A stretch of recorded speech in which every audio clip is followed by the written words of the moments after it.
আল্লাহর নবী বিশ্বনবী মুহাম্মদুর রাসূলুল্লাহ সাল্লাল্লাহু আলাইহি ওয়াসাল্লাম একদিন সাহাবীদেরকে বললেন, আতাদরুনা মিনাল মুফলিস, আমার সাহাবীরা তোমরা বলতে পারো আমাদের ভিতরে, উম্মতের ভিতরে, এই জগতের ভিতরে সবচাইতে হতভাগা, সবচাইতে দুর্ভাগাকে তোমরা কি বলতে পারো?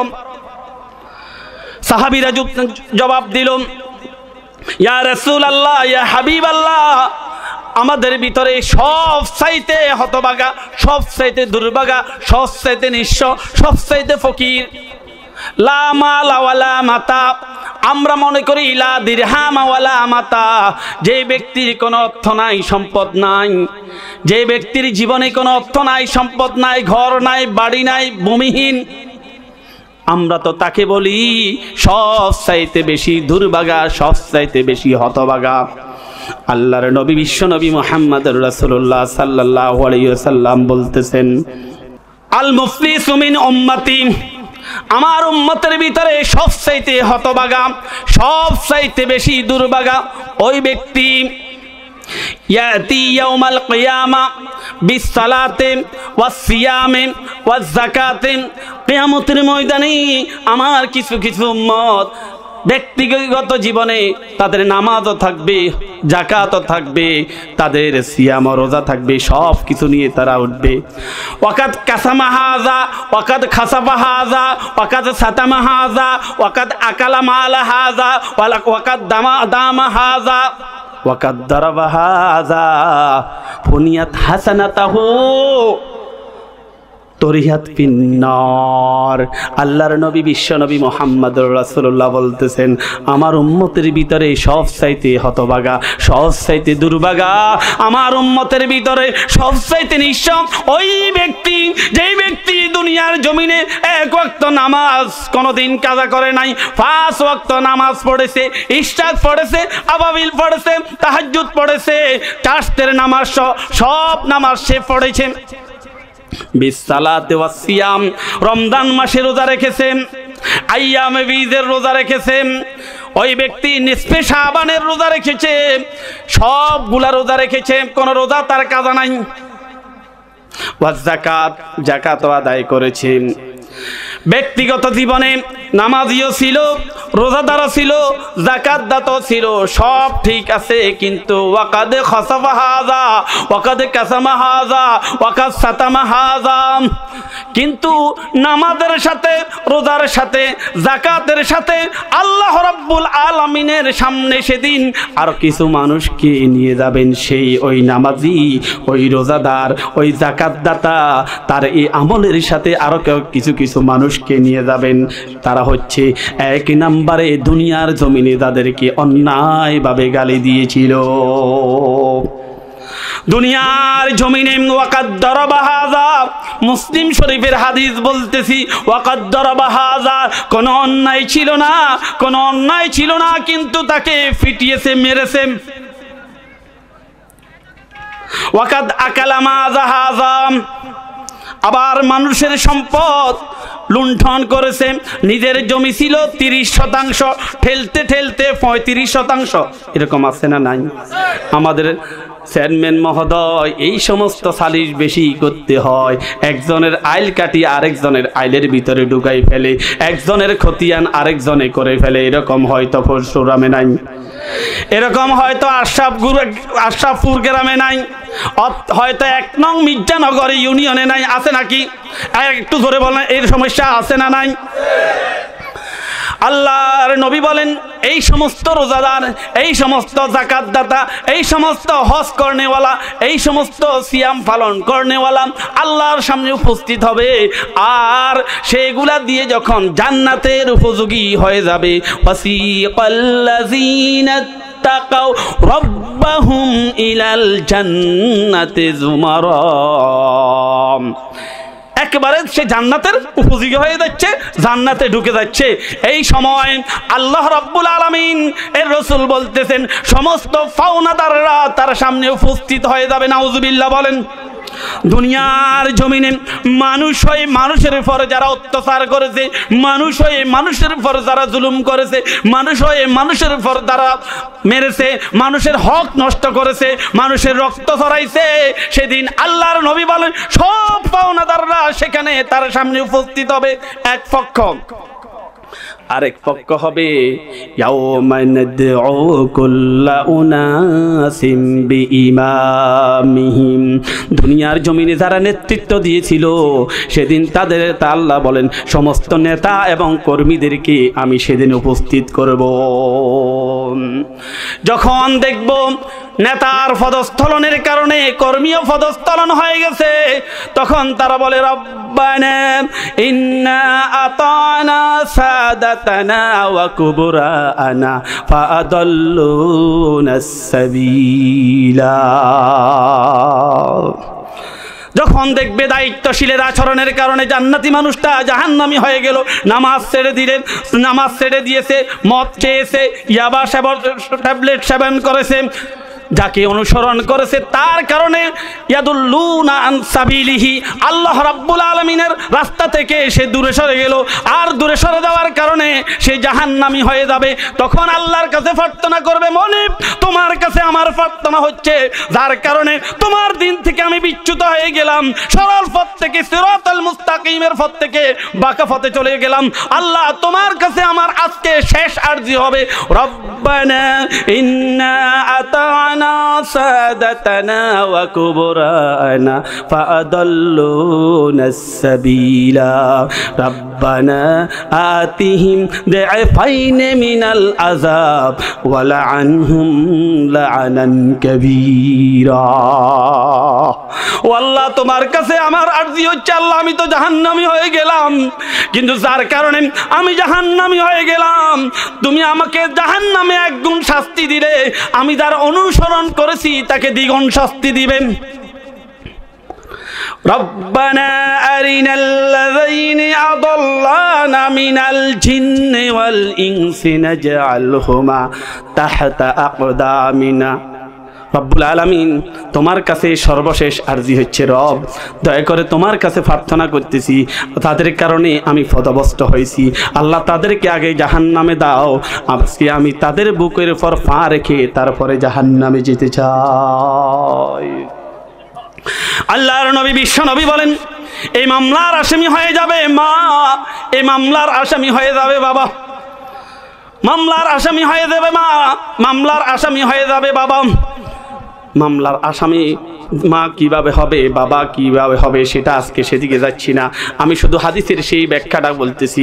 আল্লাহর নবী বলেন হাসানাতহু ফুনিয়াত হাসানাতাহু, দুনিয়ার জীবনে সমস্ত আমল করেছিল কিন্তু আজকে সমস্ত আমল নিয়ে সে জান্নাতে চলে যাবে। এই অবস্থায় পাওনাদার তার সামনে উপস্থিত হবে। এক নম্বরে ওয়াকাদ সাতামা হাযা, এই দুনিয়ার জমিনে যাকে অন্যায়ভাবে গালি দিয়েছিল, বিচার পায় নাই, বিচার পায় নাই, বিচার পায় নাই। ও আল্লাহ রব্বুল আলামিন, দুনিয়ার জমিনে আমি নিরীহ মানুষ ছিলাম, আল্লাহ আমি মাজলুম ছিলাম, এই ব্যক্তির কোনো অপরাধ আমি করি নাই, কোনো অন্যায় করি নাই, কিন্তু আমাকে আমার মা বাবা ধরে গালি দিয়েছে।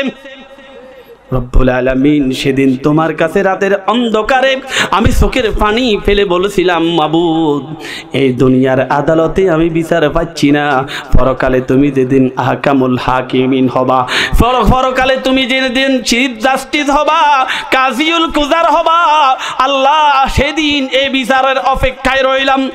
আল্লাহ এত বছর পর্যন্ত আমি এই দিনের অপেক্ষায় রইলাম, আল্লাহ দুনিয়ার জমিনে আমাকে অন্যায়ভাবে গালি দিয়েছে, আমি কোনো বিচার পাই নাই। ও আল্লাহ আমি তোমার কাছে ব্যক্তির বিরুদ্ধে এলিগেশন করলাম, মামলা দায়ের করলাম, রব্বুল আলামিন মামলার শুনানি তুমি কখন করবা? আল্লাহ বলেন আমি জুলুম আমার উপর হারাম করেছি, আজকে আমি মালিকি ইয়াউমিদ্দিন, আজকে আমি কাজিউল কুজার, আজকে আমি আহকামুল হাকিমিন, আজকে আমি চিফ জাস্টিস, আজকে আমি এমন ক্ষমতা ধরালাম, এমন বিচারক, কোন আজকে মামলার শুনানির কোন ডেট দেওয়া হবে না, এখনই শুনানি হবে, এখনই মামলার রায় হয়ে যাবে।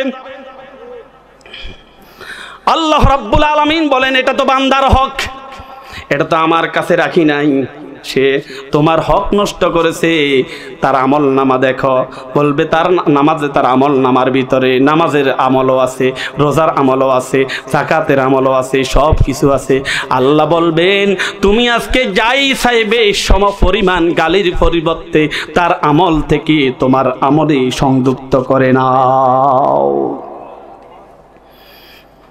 হাদিস শরীফ, মুসলিম শরীফের হাদিস বলতেছি, আল্লাহর নবী বিশ্বনবী মুহাম্মদুর রাসূলুল্লাহ সাল্লাল্লাহু আলাইহি ওয়াসাল্লাম এবার বলতেছেন ওয়াকাদ আকালা মালা হাযা।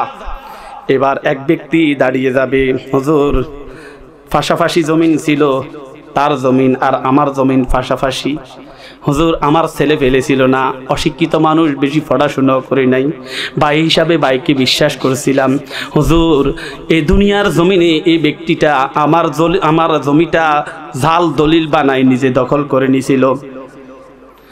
হুজুর খতিয়ানের সময় ভাই হিসাবে ভাইকে বিশ্বাস করেছি, খতিয়ানের সময় যারা জরিপ করতে এসেছে তাকে টাকা খাওয়াই আমার জমিনটা তার নামে দলিল করে নিছে।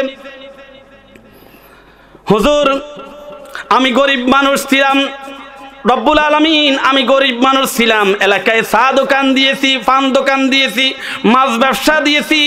হুজুর এই ব্যক্তিটা মাসের পর মাস বাকি খেয়েছে, যখন টাকা চেয়েছি তখন আমার দোকানটা ভাঙিয়ে দিছে। হুজুর আমি গরিব মানুষ, মাছ বিক্রি করেছি, প্রত্যেক দিন এই লোকটা আমার মাছটা কান ধরে নিয়ে যেত, যখন টাকা চাইছি তখন আমার পর চোখ রাঙাইতো। এইভাবে করে করে আমার এই দুনিয়ার জমিনে সে আমার মালটা আত্মসাৎ করছে, জমিটা আত্মসাৎ করছে, আমার জমিন তার জমিনের সাথে সম্পৃক্ত করছে। আমার জমিনটা ছিল 25 ডিসিম, তার জমিনটা ছিল 20 ডিসিম। সময়ের ব্যবধানে তার জমিন হয়ে গেছে 25 ডিসিমাংশ, আমার জমিন হলো 20 ডিসিমাংশ। মনে করলাম হজ করে আসলে কিছুটা সংশোধন হবে, আমি দেখলাম আগে তো কোদাল সিধা ছিল, হজ করে আসার পর কোদালটা আরো বাঁকা করে দিছে। যখন বললাম এটা হজের দোষ না, ব্যক্তির দোষ। কার দোষ? কার দোষ? মিষ্টি সব সময় মিষ্টি, কিন্তু ডায়াবেটিসের যাদের সমস্যা আছে, যাদের জ্বর তাদের কাছে তিতা লাগবে, যাদের ডায়াবেটিস আছে তাদের কাছে অসহনীয় লাগবে। বলেন ঠিক কিনা? এটা ব্যক্তির দোষ না মিষ্টির দোষ? আর একটু জোরের, ব্যক্তির দোষ না মিষ্টির দোষ?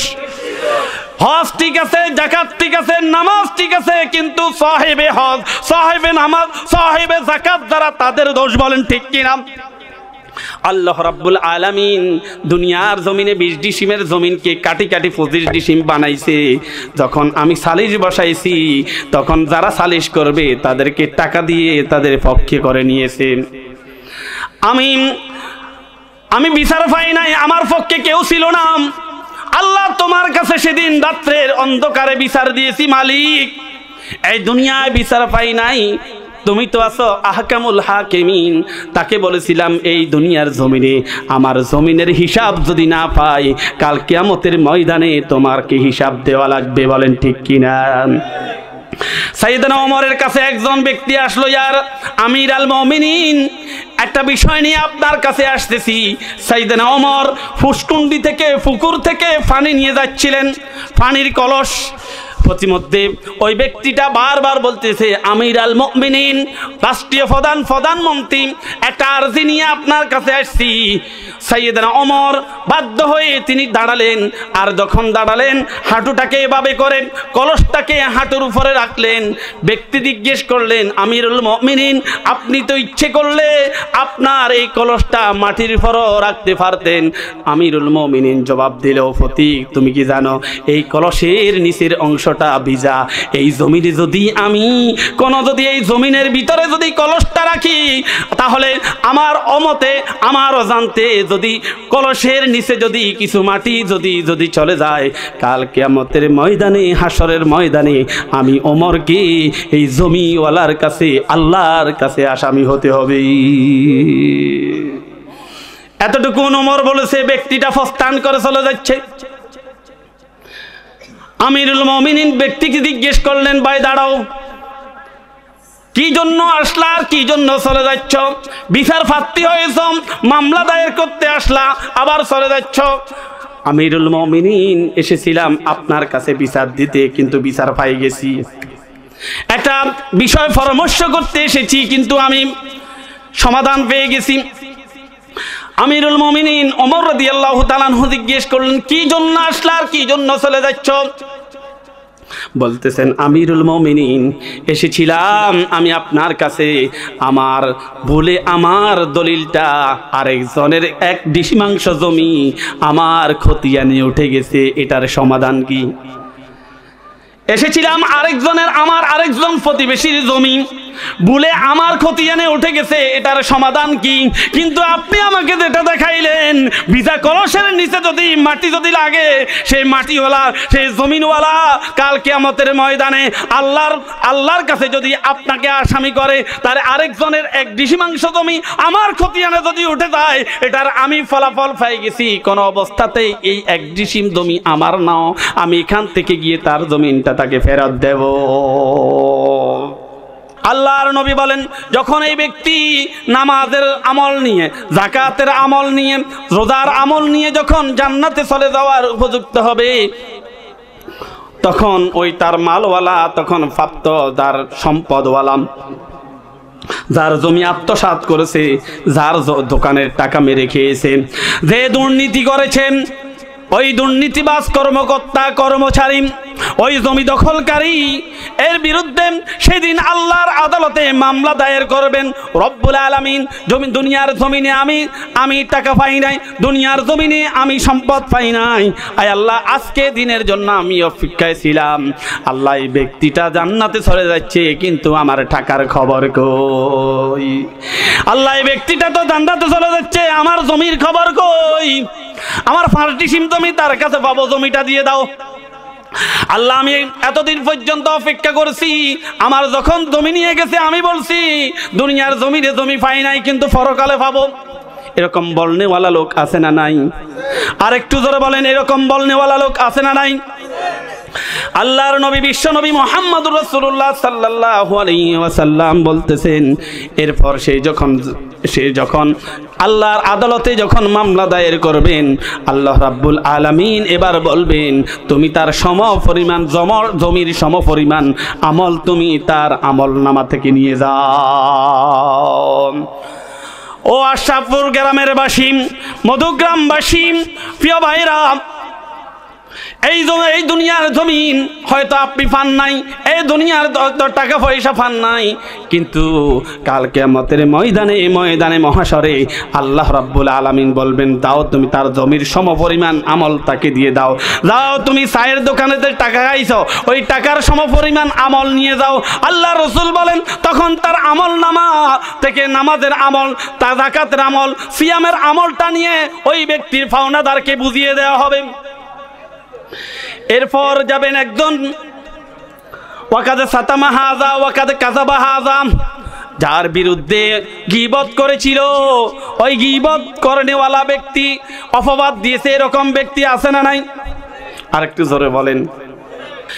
এরপর আল্লাহর রাসূল সাল্লাল্লাহু আলাইহি ওয়াসাল্লাম তিনি বলতেছেন, কিয়ামতের ময়দানে নামাজের আমল নিয়ে যারা উপস্থিত হবে, রোজার আমল নিয়ে যারা উপস্থিত হবে, যাকাতের আমল নিয়ে যারা উপস্থিত হবে, এক পর্যায়ে ওয়াকাদ দামা হাযা, দুনিয়ার জমিনে তাদের উপর অন্যায়ভাবে রক্তাক্ত করা হয়েছে, তাদেরকে রক্ত ধরিয়েছে, সেদিন ওই রক্ত ঝরনেওয়ালারা আল্লাহর কাছে চলে যাবে, রব্বুল আলামিন, এই ব্যক্তি এই ব্যক্তি দুনিয়ার জমিনে আমার উপর অন্যায় করেছে, আমি নিরীহ মানুষ, এই ব্যক্তির কোনো ক্ষতি করি নাই, আমার সাথে তার কোনো ব্লাড রিলেশন নাই, তার জমিনের সাথে আমার কোনো জমি ছিল না, একটি মাত্র অপরাধ, আমি দিনের কথা বলেছি, একটি মাত্র অপরাধ, সে আমার উপর অন্যায় আর অত্যাচার করে, আমার শরীরের রক্ত জড়াইছে। রব, আজকে তোমার কাছে আমি আসলাম, দুনিয়ার জমিনে আমি যখন আঘাতপ্রাপ্ত হয়েছি, আমার কোনো বিচার পাওয়ার কোনো জায়গা ছিল না, রাতের অন্ধকারে সবাই যখন ঘুমিয়ে গেছে, তোমার রাসূলের একটা হাদিস হাদিস পড়ছি, ওয়াত্তাকি দাওয়াতাল মাজলুম ফাইন্নাহা লাইসা বাইনা ওয়া বাইনাল্লাহি হিজাবান। তোমার রাসূল বলেছেন, খবরদার মাজলুমের আত্মনাদ থেকে বেঁচে থাকো, মাজলুমের আত্মনাদ থেকে বেঁচে থাকো। মাজলুম এবং আল্লাহ দুইজনের মাঝে পর্দা থাকে না। রাতের অন্ধকারে যায় নামাজে দাঁড়িয়ে গেছি, আল্লাহ আমি তো কোনো অন্যায় করি নাই, আমি কোনো অন্যায় করি নাই আল্লাহ, আমি নিরীহ মানুষ, আমি জানি কারো কাছে আমি বিচার পাবো না। আল্লাহ আমার উপর অন্যায় করা হয়েছে, মালিক তুমি তো বলেছ, তোমার রাসূল বলেছেন মাজলুম এবং তোমার মাঝে কোনো হিজাব নাই, কোনো পর্দা নাই, ব্যবধান নাই। মজলুমের চোখের পানি তুমি কবুল করো আল্লাহ। আমার কাছে কোনো অস্ত্র নাই, আমি আমার চোখের পানিটা তোমার কুদরতি হাতে তুলে দিলাম। আল্লাহ আমি আমার চোখের পানিটা তোমার হাতে তুলে দিলাম আল্লাহ। আজকে আমি সেই দিন, আল্লাহর নবী বলতেছেন, যাকে যে হত্যা করেছেন, যাকে যে মেরেছে, ওই হত্যাকারীকে আল্লাহ এদিন এত শক্তি দিবেন, আর যাকে হত্যা করা হয়েছে সেদিন সে শক্তিশালী হয়ে যাবে, যে হত্যা করেছে সেদিন দুর্বল হয়ে যাবে। আল্লাহর নবী বলেন এত শক্তিশালী হয়ে যাবে সেদিন হত্যাকারী ব্যক্তিকে নিহত ব্যক্তি এভাবে তোড়াতা তার গলাটা চিপে টেনে টেনে আল্লাহর সামনে উপস্থিত করবি। রব্বুল আলামিন তোমার কাছে বিচার দিয়েছিলাম আল্লাহ, তোমার উপর আমার আস্থা এবং বিশ্বাস ছিল আল্লাহ। শত জুলুম আর নির্যাতন আমার উপর এসেছে। ইন্নাল্লাযীনা ক্বালু রাব্বুনাল্লাহু সুম্মা ইসতাকামু তাতানাজ্জালু আলাইহিমুল মালায়েকা আল্লা তাখাফু ওয়ালা তাহজানু ওয়া আবশিরু বিল জান্নাতিল্লাতী কুনতুম তুআদুন। জোরে বলেন সুবহানাল্লাহ। তুমি তো বলেছ যারা তোমার উপর ইস্তেকামত করে, তোমাকে রব হিসাবে যারা মানেন, সতের বিপরীতে চলে, সতের দিকে গা বাসিয়ে দেয় না, ইমান বিক্রয় করে দেয় না, জান দিবে তো ইমান দিবে না, আল্লাহকে রব হিসাবে মেনে যারা নিজের ব্যক্তি জীবন, পারিবারিক জীবন, সামাজিক জীবন যারা অতিবাহিত করবে তোমার উপর ইস্তেকামত থেকে, আল্লাহ রব্বুল আলামিন তুমি তো বলেছ তাদের মৃত্যুর সময় তুমি কাতারে কাতারে ফেরেশতা নাযিল করে দিবা।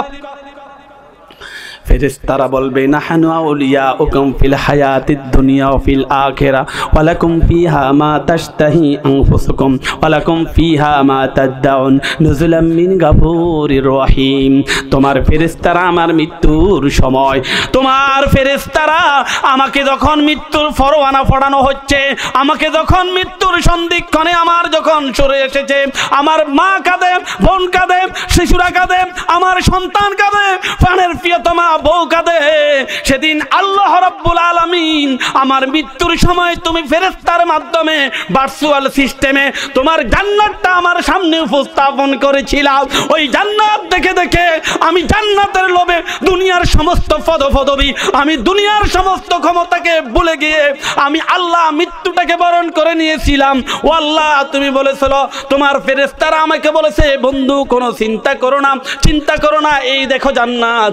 আল্লাহ রাব্বুল আলামিন জান্নাতটা তৈরি করে রেডি করে আল্লাহ তোমার মেহমানদারি করার জন্য জান্নাতের ভিতরে অবস্থান গ্রহণ করতেছি। রব আমি তো মরে গেছি, দুনিয়ার জমিনে আমাকে যখন হত্যা করা হয়েছে তখন আমার স্ত্রীটা তার পরিহিত শাড়ি খুলে ফেলে সাদা শাড়ি পরেছে। আমার মৃত্যুর খবর শুনে আমার বিধবা মা কান্না করতে করতে তার চোখের পাওয়ার শেষ হয়ে গেছে। আমার সন্তানগুলা কেঁদে কেঁদে দে কাটা কবুতরের মতো আমার সন্তানগুলা আব্বু আব্বু করেছে। রব সেদিন আমি হেসেছিলাম এই জন্য, যদিও তোমার ফেরেশতারা জান্নাতটা দেখাইছে এই জন্য রব তোমার উপর আমি ভরসা করেছি। যত জুলুম আর নির্যাতন, শত কিছু বাধা বিপত্তি এসেছে, কিন্তু কোনো ভয়ে কোনো ডরে আমি ঈমান ত্যাগ করি না। বলো রব্বুনা আল্লাহ, বলেছিলাম আমার রব তুমি আমাকে দেখেছো কি অবস্থায় আছি, তুমি আমাকে দেখেছো। ও রব, তুমি যেভাবে ফেরাউনের কবল থেকে ইব্রাহিমকে বাঁচাইছো, যেভাবে নমরুদের কবল থেকে তুমি ইব্রাহিমকে বাঁচাইছো, ফেরাউনের কবল থেকে মুসাকে বাঁচাইছো, মুহাম্মাদের আবু জেহেলের কবল থেকে মুহাম্মদকে বাঁচাইছো। ও তুমি তো মুহাম্মাদের রব, তুমি তো মুসার রব, তুমি তো ইব্রাহিমের রব, তুমি তো রব, তুমি আমার রব। তুমি যদি মুসাকে বাঁচাইতে পারো, ইব্রাহিমকে বাঁচাইতে পারো, মুহাম্মদকে যদি বাঁচাইতে পারো, মুহাম্মদের উম্মত হিসেবে তুমি আমাকেও বাঁচানোর ক্ষমতা রবের আছে না নাই? ক্বালু রাব্বুনা আল্লাহ, তুমি আমার রব। আল্লাহ এই কথা বলে আমি ধৈর্য ধারণ করেছি।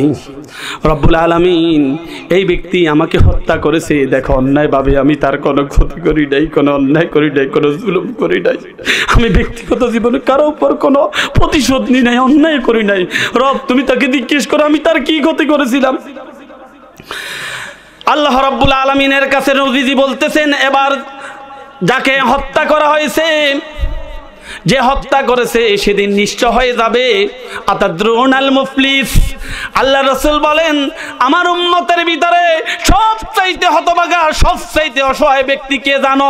জান্নাতে যাওয়ার মতো সমস্ত ফুদি তার ছিল, কিন্তু মানুষের উপর অত্যাচার, মানুষের উপর জুলুম, মানুষের জমি দখল, মানুষের মাল আত্মসাৎ, মানুষকে গালি দেওয়া, মানুষের উপর অন্যায় করার কারণে তার সমস্ত আমল সেদিন ফাঁকা, সেদিন আমল সমস্ত নষ্ট হয়ে যাবে। আল্লাহ রাব্বুল আলামিন বলতেছেন, এই ব্যক্তি হচ্ছে সবচাইতে হাসরের ময়দানে অসহায়।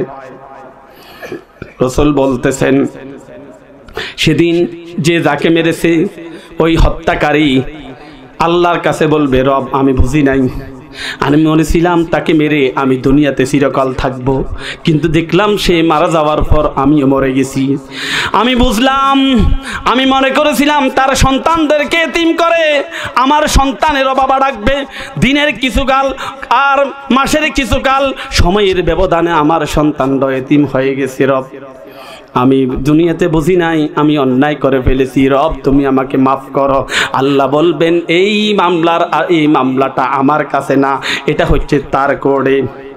ব্যক্তির হক, তুমি তাকে হত্যা করেছ, তার মা থেকে তাকে বিচ্ছিন্ন করেছ, স্ত্রী থেকে বিচ্ছিন্ন করেছ, সন্তান থেকে বিচ্ছিন্ন করেছ, দুনিয়ার প্রাপ্য তাকে বঞ্চিত করেছ। আমি দুনিয়াতে থাকতেই তোমাদেরকে বলেছিলাম, বান্দারে তুই যদি আমার কোনো হক যদি নষ্ট করেস, 40 বছর পর্যন্ত নামাজ পড়স নাই, 40 বছর পর যদি ফিলিংস আসে, 40 বছর থেকে যদি নামাজ শুরু করে দেওয়াস, 40 বছর আগের সমস্ত গুনাহ আমি আল্লাহ মাফ করে দেব। এটা আমার হক, এটা আমার হক। আমার হক যদি তুই দুনিয়ার জমিনে যদি কম বেশ করস, এটা আমার সাথে তোর রিলেশন। আমি ইচ্ছে করলে যদি মাফ করে দেই, দুনিয়ার কেউ আমাকে জিজ্ঞেস করার কোনো পাওয়ার কোনো ক্ষমতা, কোনো সাহস আছে না নাই? কারণ নাই। কিন্তু এটা তো বান্দার হক। জমি দখল করেছ, জমি আত্মসাৎ করেছ, সম্পদ আত্মসাৎ করেছ, আমি তোমাকে একটু ক্ষমতা দিলাম, আমি তোমাকে একটু পাওয়ার দিলাম, আমি একটু তোমাকে শক্তি দিলাম, সেও তো তোমার মতো ভাই। কিভাবে একই বাড়িতে বসবাস করেছ, ভাই হয়ে ভাইয়ের উপর কিভাবে অত্যাচার করেছ। একই পাড়ার প্রতিবেশী ছিলাম, কিভাবে প্রতিবেশীর উপর জুলুম করেছ, অত্যাচার করেছ। আজকে যে তুমি যাকে হত্যা করেছ সে তো তোমার সামনে আছে, যদি মাফ পেতে চাও তাহলে তার কাছে যাও, সে যদি মাফ করে দেই আমি আল্লাহর কোনো অভিযোগ থাকবে না। সে তোমার ভাই যদি তোমাকে মাফ করে দেয়, আমি আল্লাহ তোমাকে মাফ করে দেব। আল্লাহর রাসূল বলেন, এবার ভাইয়ের কাছে যাবে, যাকে যে তাকে হত্যা করেছে তার কাছে যাবে, বলবে, ভাই আমি অন্যায় করে ফেলেছি, তুমি আমাকে মাফ করে দাও, তুমি আমাকে মাফ করে দাও। তখন যাকে হত্যা করেছে সে বলবে, ভাই আমি তোমাকে মাফ করতে পারবো না, কি অন্যায় করেছিলাম, আমার চেহারার দিকে তাকাও তো, তোমার চেহারা আমার চেহারা, তোমার চেহারার চাইতে আমার চেহারা কম সুন্দর ছিল না, তোমার শক্তির চাইতে আমার শক্তি কম ছিল না, দুনিয়াতে তোমার জনপ্রিয়তার চাইতে আমার জনপ্রিয়তা কম ছিল না। একই বাড়িতে বসবাস করেছি, একই পাড়ায় বসবাস করেছি, একই গ্রামে বসবাস করেছি, প্রতিবেশী হিসাবে দুইজন প্রতিদিন বাজারে গেছি। তুমি যেদিন আমাকে হত্যা করবা, আমি ফেনী বাজার থেকে আসতেছিলাম, আমার সন্তানরা বারবার তার আম্মুকে বলতেছে, আব্বুকে ভিডিও কল দাও, আব্বু আসা ছাড়া আমি খাবো না, আব্বু আসা ছাড়া খাবো না। আমি সন্তানদেরকে বলেছিলাম, আমার সন্তানদেরকে বলো আর মাত্র 20 মিনিট পরে আমি বাড়িতে এসে আমার সন্তানদের সাথে একসাথে খাবো। আমার মা বারবার বলেছিল, বৌমা গো খোকাকে ফোন দাও। কতক্ষণ হয়ে গেল, মনটা যেন আজকে কেমন কেমন জানি করে, কারণ সন্তানের বিপদে সবার আগে মায়ের জানা কারণ হয়ে যায়। একবার ঘরে আসে, একবার বাইরে যায়, একবার ঘরে আসে, বউকে বলে, বউ মাগো আমার সন্তানটাকে একটা ফোন দাও। আমার মনে কেন আজকে এরকম কষ্ট লাগতেছে, আমার মনে শান্তি নাই, আমার মনে হচ্ছে আমার সন্তানের উপর কোনো বিপদ আসতেছে।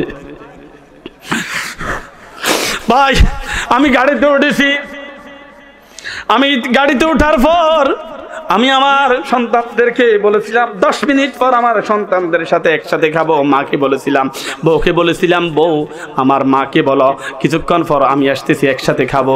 প্রতিমধ্যে তুমি আমাকে অ্যাটাক করেছ, অ্যাটাক করে আমাকে একটা জমিনে নিয়ে ধারালো ছুরি দিয়ে জবাই করে হত্যা করেছ। আল্লাহর নবী বলেন, যাকে যেভাবে হত্যা করেছে ওই রক্তমাখা শরীর নিয়ে সেদিন আল্লাহর সামনে উঠবে, গলা থেকে রক্ত জর করে ফুটবে, বলবে, ভাই দেখো আমার রক্ত ঝরতেছে এখনো, আমি তোমার কি অন্যায় করেছিলাম? ঈদ গেছে, সাদ গেছে, উৎসব গেছে, তোমার সন্তানদেরকে নিয়ে তুমি উৎসব করেছ, আমার ঘরের ভিতরে রোনাজারি আমার সন্তানদের কোনো ঈদ আর উৎসব হয় নাই। ভাই আমি তোমার কি অন্যায় করেছিলাম? আল্লাহর নবী বিশ্ব নবী মুহাম্মদুর রাসূলুল্লাহ সাল্লাল্লাহু আলাইহি ওয়াসাল্লাম বলবেন, ওই হত্যাকারীকে যখন যে নিহত ব্যক্তি যখন মাফ করতে পারবে না, মাফ করবে না, আল্লাহ রাসূল সাল্লাল্লাহু আলাইহি ওয়াসাল্লাম বলেন, আল্লাহ রাব্বুল আলামিন ফেরেশতাদেরকে বলবেন, ওই সিলটা নিয়ে আসো, যেই সিলের ভিতরে লেখা আছে মাইসুম মির রাহমাতিল্লাহ। আল্লাহর ফেরেশতারা একটা সিল নিয়ে আসবেন, ওই সিলের ভিতরে লেখা থাকবে মাইসুম মির রাহমাতিল্লাহ, এই বান্দা আমার রহমত থেকে চিরবঞ্চিত। ওই সিলটা যখন তার কপালে মেরে ফেলবে, তরিহাত ফিন্নার, আল্লাহর রাসূল বলেন তাকে আল্লাহ রাব্বুল আলামিনের পক্ষ থেকে বলবে, খুযু ফাগুল্লু সুম্মাল জাহিমা সাল্লু। আল্লাহ রাব্বুল আলামিন তখন গোসায় ফেটে পড়বেন, ধর তাকে, ধরা হবে, তাকে ধরা হবে, পাঁচ থেকে শুরু করে চুল টেনে পায়ের সাথে বাঁধা হবে, আর তাকে জাহান্নামে, ওয়াসিকাল্লাযীনা কাফারু ইলা জাহান্নামা যুমারা হাত্তা ইযা জাউহা ওয়া ফুতিহাত আবওয়াবুহা। সেদিন তাকে যখন জাহান্নামের দিকে যখন নেওয়া হবে, আল্লাহ রাব্বুল আলামিন রাসূল বলেন তুরিয়াত ফিন্নার, তাকে ওই অবস্থায় জাহান্নামে নিক্ষেপ করা হবে। আমার চেয়ারম্যান মহোদয় এমন এক দায়িত্বে আছেন, আল্লাহ রাব্বুল আলামিনের হাদিসে কুদসি তিনি বলতেছেন, সাবাতু ইযিল্লুহুমুল্লাহু ফি যিল্লিহি ইয়াওমা লা যিল্লা ইল্লা যিল্লুহু, ইমামুন আদিলুন। যে সমস্ত চেয়ারম্যানেরা, যে সমস্ত মেম্বারেরা, যে সমস্ত পার্লামেন্টারিয়ান সদস্যরা, যে সমস্ত প্রধানমন্ত্রী ক্ষমতা পাওয়ার পর ইনসাফপূর্ণ আচরণ করবে, আল্লাহ রাব্বুল আলামিন বলেন যেদিন আল্লাহর আরশের ছায়া ব্যতীত কোনো ছায়া থাকবে না, গোটা হাসরের ময়দান হবে। আল্লাহ রাব্বুল আলামিন বলেন গোটা হাসরের ময়দান হবে উত্তপ্ত, জমিনটা হয়ে যাবে তামার, আর সূর্যটা চলে আসবে মাথার উপরে। গুনাহগার তার মাথার চান্দি ফেটে যাবে, মগজগুলা টকবক করবে, জিহ্বাটা একবারে বেরিয়ে নাভির সামনে চলে আসবে। আল্লাহর নবী বলেন, বিশ্ব নবী বলেন, যারা ক্ষমতা পাওয়ার পর ইনসাফপূর্ণ আচরণ করেছে, আদল এবং ইনসাফের মতো ক্ষমতা শাসন করেছে, আল্লাহর নবী বলেন সেদিন আমার মেম্বার চেয়ারম্যান যারা দায়িত্বশীল ছিলেন, আমি আল্লাহ রাব্বুল আলামিন আদল এবং ইনসাফ করার কারণে আমি আল্লাহ হাসরের ময়দান থেকে তাদেরকে টেনে টেনে আমার আরশের নিচে জায়গা করে দেব।